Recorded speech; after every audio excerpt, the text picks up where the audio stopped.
Welcome to Sabbath School Lesson Catchup, where we rescue your week from spiritual FOMO and make sure you're not just nodding along in class.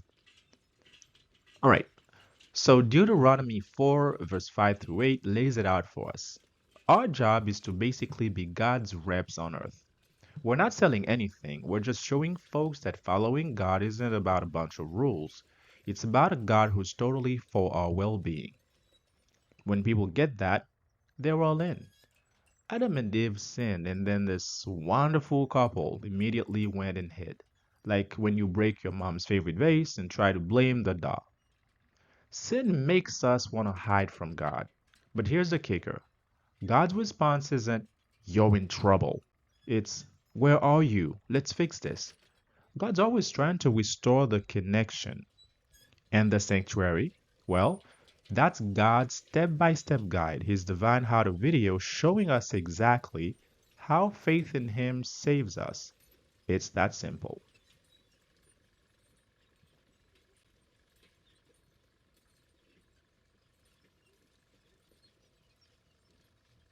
All right, so let's talk about the Sabbath.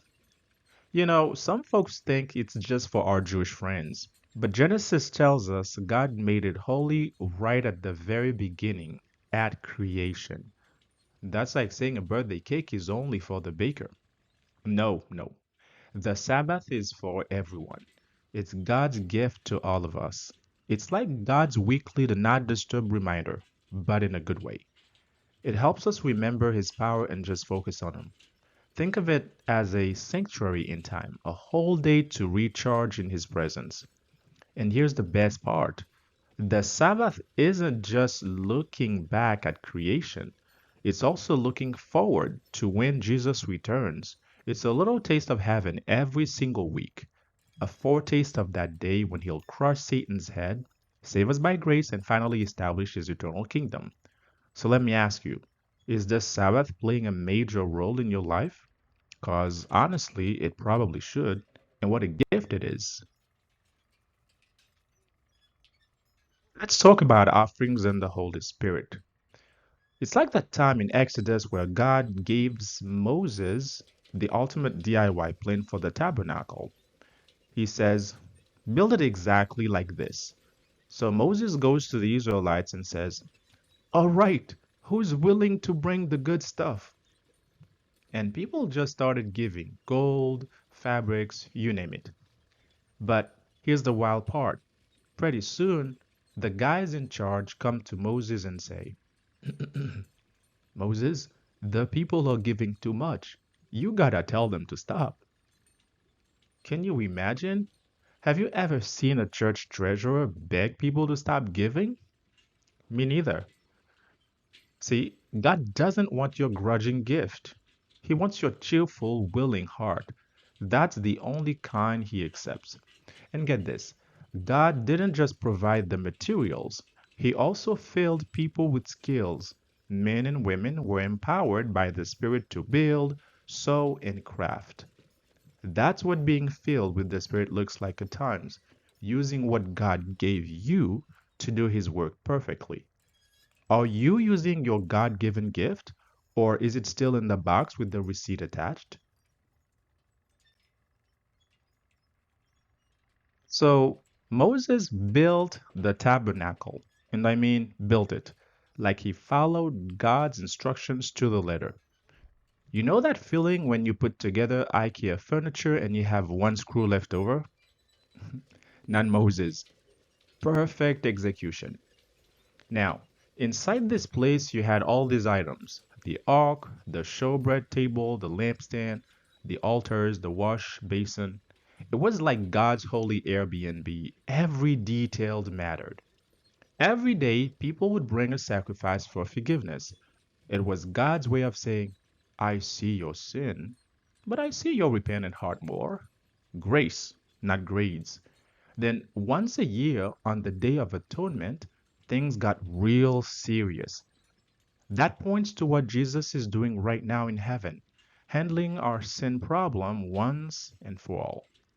So, the sanctuary shows us two things.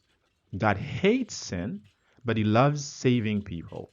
It's also a place to worship, to connect, and to remember we're saved by grace, not by how good we are at building holy furniture. Is your heart like that tabernacle? A place where God's presence feels right at home?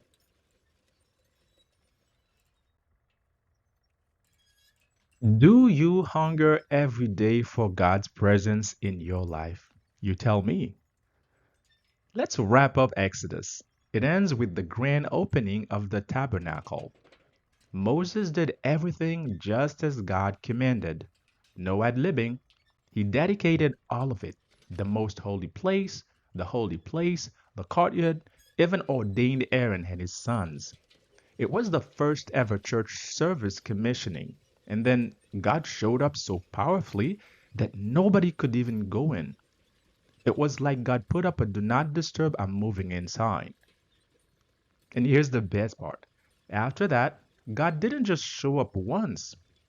Every single day, He guided them. A cloud by day, a pillar of fire by night. Like a divine GPS that never loses signal. Moses finished the work just like God finished creation. And this whole thing, it's a preview. One day we'll walk with God in the New Jerusalem. No clouds or fire needed. God will be the light.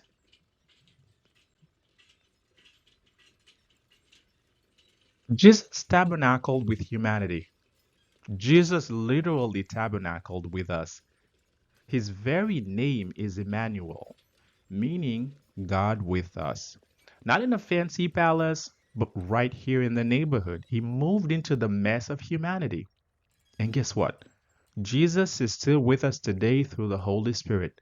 He's not just knocking on the door, he's asking to move in if we'll just let him. Revelation 21 gives us the ultimate spoiler alert. One day, we'll live with God forever in the New Jerusalem. No more sin, no more tears, just God's presence nonstop.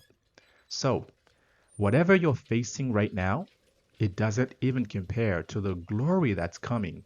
What Jesus promises is second to nothing, period. So, are you making room for his presence today?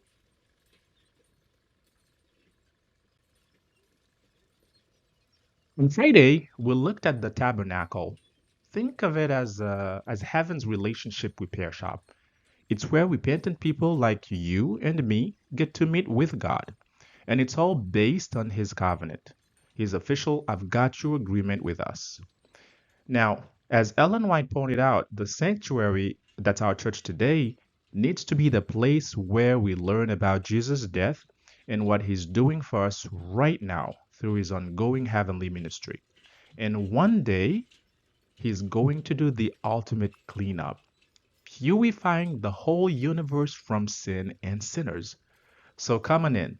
Let's learn, grow, and get ready for the grand finale God has planned. Don't forget to subscribe and join us for your weekly dose of holy homework with just enough insight to stand out and sound wise, and just enough sass and sparkle to keep it interesting.